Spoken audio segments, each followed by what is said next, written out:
इसी क्रम में आगे बढ़ते हैं। हमारे साथ मौजूद हैं कोलकाता की युवा कवयित्री शिप्रा मिश्रा जी। आपसे अनुरोध है आप आएं और अपनी कविता का पाठ करें। शिप्रा मिश्रा जी।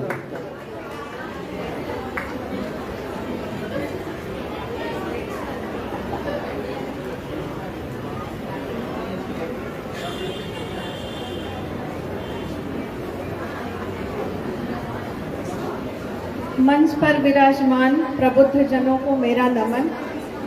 इस प्रशाल में बैठे सभी साहित्य सुधियों को मेरा प्रणाम, मेरा अभिनंदन।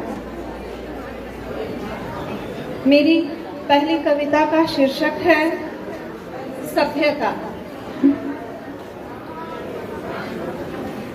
मुझे बड़ी चिंता हो रही है, मुझे बड़ी चिंता हो रही है।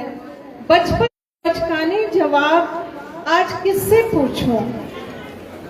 धरती खून से रंगी है, धरती खून से रंगी है। मेरे नीले पीले रंगों की कोई अहमियत नहीं रह गई है। बड़ी हवेलियों को जिन्होंने पल भर में नेस्तनाबूद कर दिया,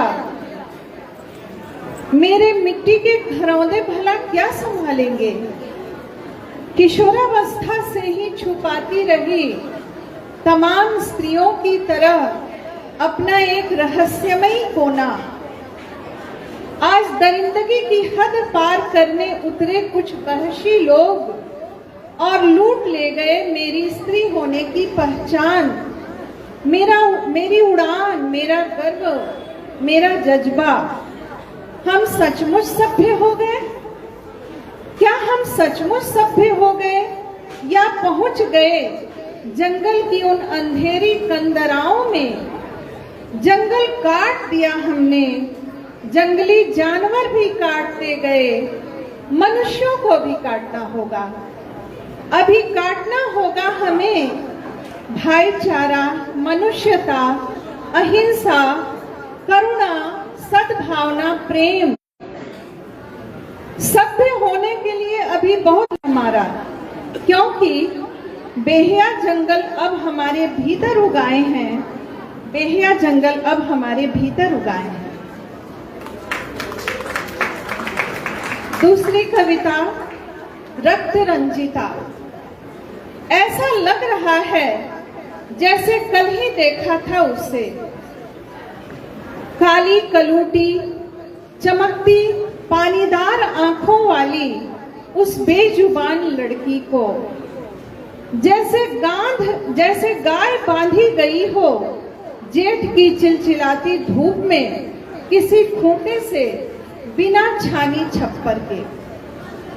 माटी के दो अछिया चूल्हे पर एक और भात दूसरी ओर बथुए का साग चढ़ाती हुई वह घूम आती है न जाने कहां कहां।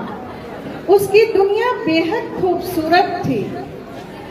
जले बटुले को रगड़ रगड़ कालिक छुड़ाती, लेवा लगाती, कोयले से चिचहरी खींचती, कई बार खा चुकी थी 2-4 लाख। मलकिनी उसे अक्सर जलती निगाहों से देखती और थेथर करके बुलाती थी।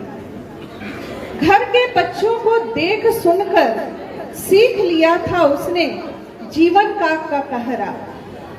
लेकिन कहां से लाए काली पटिया, फटी पुरानी किताबें, टूटी फूटी पेंसिल।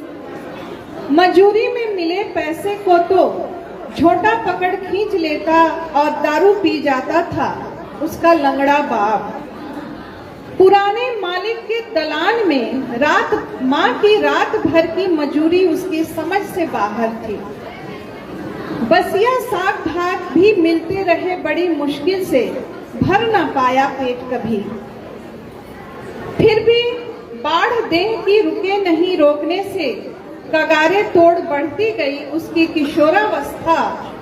फिर क्या लुकाती रही, छिपाती रही, चुराती रही गिद्धों से अपनी बढ़ंती की देह। उसकी देह जैसे कंचे की गोलियां छिटक रही हों, चारों तरफ अजोर ही अजोर। उस अभागी को आज देखा मैंने लहू लुहान तड़फड़ाते हुए अंतिम सांसें गिनते हुए। एक घूंट पानी तक दिया नहीं किसी ने है, लानत मलामत की भारी गठरी लिए विदा हो गई।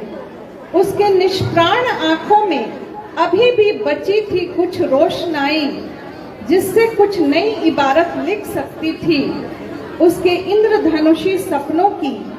उसकी लाश को कंधा देने भी नहीं आया कोई। धन्यवाद। बहुत बहुत धन्यवाद शिप्रा जी। और शिप्रा मिश्र जी की कविताओं में मैंने सुना तमाम कटहरा, थेथर, काली पटिया, झूठा इत्यादि इत्यादि शब्दों का लग रहा था जैसे कि तमाम तो भोजपुरी अवधि की एक अजीब सी कुछ वानगी कविताओं में आ रही हैं।